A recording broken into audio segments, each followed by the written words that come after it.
tutorial on how to do this cool technique that that she did on her art journaling page. It's so cool. I love it. And of course this was on just an art journaling page. This is a picture of it, but I ended up doing it on a canvas, which you can see on my blog.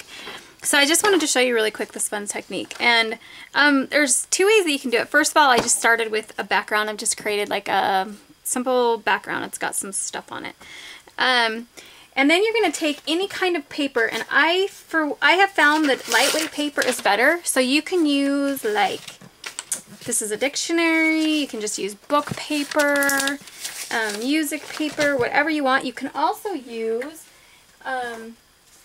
magazine papers, which would be really cool, because then you'd have a really cool look on there. You know, because you'd have all the different colors from the magazine papers. So you could pretty much use whatever you want, really. But it's really, really simple. This is how you do it. You can start with just a piece of paper that's blank, like that has no color on it, or you could take a piece of paper and then you could quickly, let's just put some color on it really fast.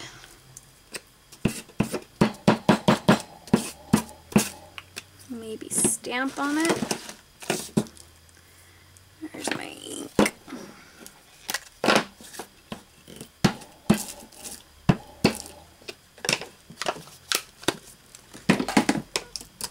Maybe let's put some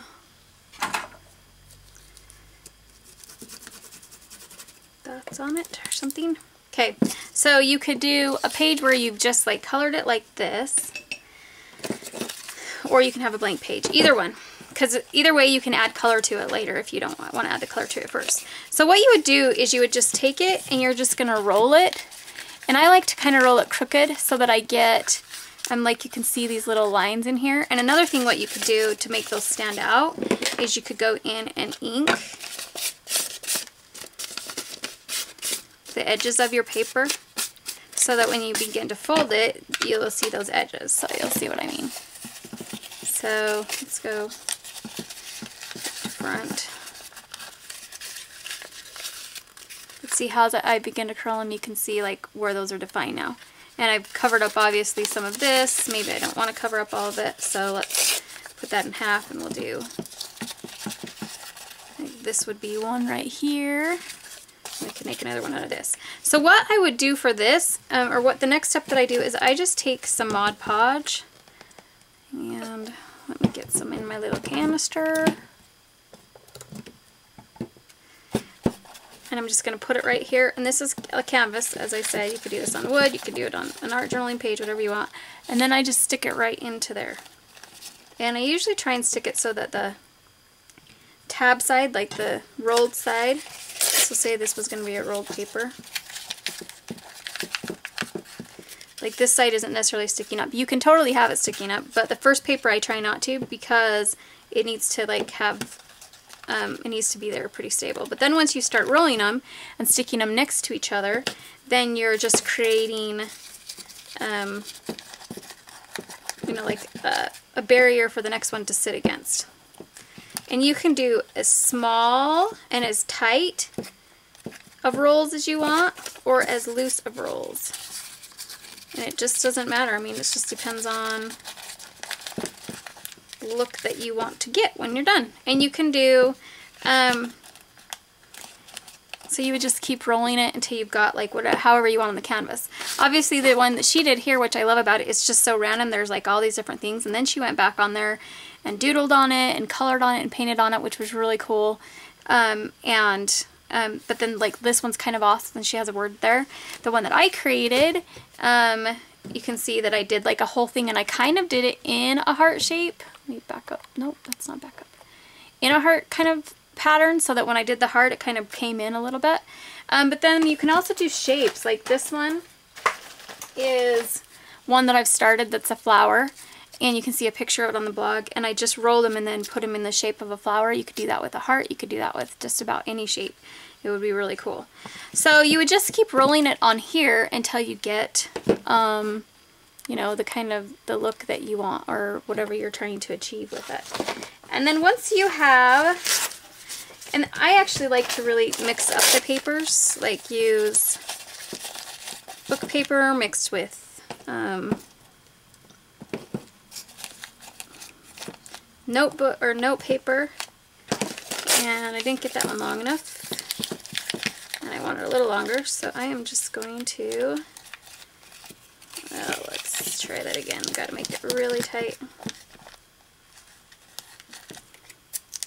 How about that? Just show it right in there, because I wanted to make it a little bit longer. Now it's too long. Here, we'll just lay them side by side. There we go. So you've got book paper, you know, you've got, I'd like to mix it up so not the whole thing is book paper. You could do whatever you want, really. And like I said, you could pre-paint them ahead of time, whatever you want to do. But once you've got this kind of like down on your page, and we'll just pretend like that is all that we want to put on there, you can go back in and you can paint on it with a brush.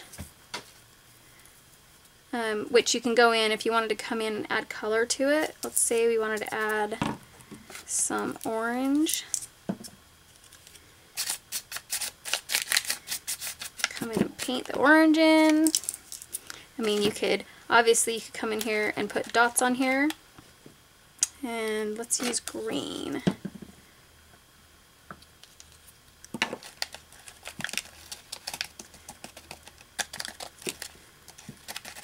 I mean, you could really like do whatever you want to it. And then you could go on, you know, you can stamp on it. Like I said before, let's do a stamp that's going to show up. Like, how about, I'm not sure how well this one's going to show up, but we'll see. It's got a lot of little detail. Now, if I could find my black ink pad, that would be nice. Yep, not finding it. I'll use this one.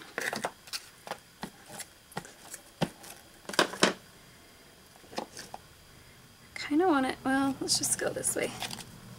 Yep, look, see how cute? You could go in there and do like all different stuff. So you can even go in and rub on over it.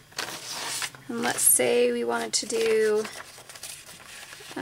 this bird down here. We're just going to smash it down. And now we've got the bird on there, and you're like, well, now I just smashed it down. It's so easy. You just go in with your paintbrush or whatever and bring it back up. So you could do this, a really cool design like on this area. And then you could go in like she did and then go ahead and paint something. Like if I wanted to paint a heart, or a bird house, or a bird cage, or flower, or whatever I wanted. Or you can go in and add something to it. Like, for instance, if you wanted to get creative and add like a fun heart that you're making on top of it, whatever. You know what I mean? You can keep adding dimensions and layers to it. So this is just a really cool technique to like have this, see how dimensional that is? Like how fun, like hanging that on a wall. Or even in an art journal or whatever, it just gives so much dimension. And you could put like, you know, letters across here or something, or a word, and you can even go on and write on it with your pen, any kind of pen. I'm trying to, let's find a good one.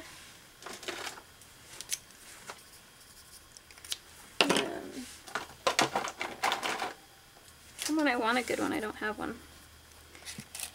Could go on and write, put like little doodles on there.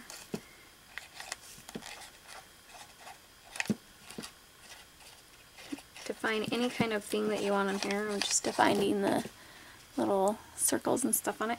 Anyway, so you can write on it too, and like I said, when you get done you just go back in and you poof them all up. Now I thought it would be really cool to paint a girl on one of these, and I'm going to try it sometime, but what I would probably want to do is do either really big ones like this, sections like this, so that I have a big working surface, or I would do tiny rolls, a lot of little rolls. If I have this variation of big and small, I think that I wouldn't get a lot of definition on the girl. Or also, this would be a really cool dress to make for the bottom of a girl. You know, you would obviously make this maybe on a separate piece of paper, like you'd make it onto here, and then you could turn it over and cut it into the shape of the bottom of the dress that you want. So that would be really cool too. Anyways, so that's just a really quick little tutorial on how to make these fun little paper rolls for creative art play, mixed media, whatever you want to do.